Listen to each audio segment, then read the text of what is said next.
যে আত্মীয় টাকা বেশি, দাওয়াত তাকে দেওয়া হয় স্পেশাল দাওয়াত। আর যতই কাছের রক্তের হোক না কেন, যদি টাকাওয়ালা না হয়, দাওয়াতও তেমন ভালো করে পাই না, মেহমানদারিও তেমন ভালো করে পাই না, খাবার খেয়েছি কি খাই নাই সেইটাও জিজ্ঞেস করার কেউ থাকে না।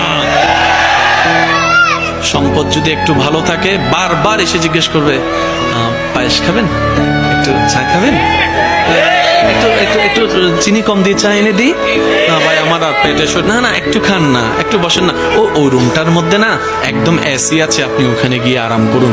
ওই দূরের আত্মীয়টা। আর যেটা কাছের আত্মীয়, সম্পদ তেমন নাই, পাশ দিয়ে গেলেও জিজ্ঞেস করে না, সে আশা নিয়ে বসে থাকে, হয়তো আমাকে একটু জিজ্ঞেস করবে, আচ্ছা খাই না খাই অন্তত জিজ্ঞেস তো একটু করুক, মনটা বড় হবে যে না আমার আত্মীয় আমাকে একটু জিজ্ঞেস করেছে। এই আশাটাও আশার মধ্যে থেকে যায়, স্বপ্নটা স্বপ্নের মধ্যে থেকে যায়, কল্পনাটা আর বাস্তবে রূপ নেয় না, কারণ আমরা এখনো পাক্কা মুসলমান হতে পারি।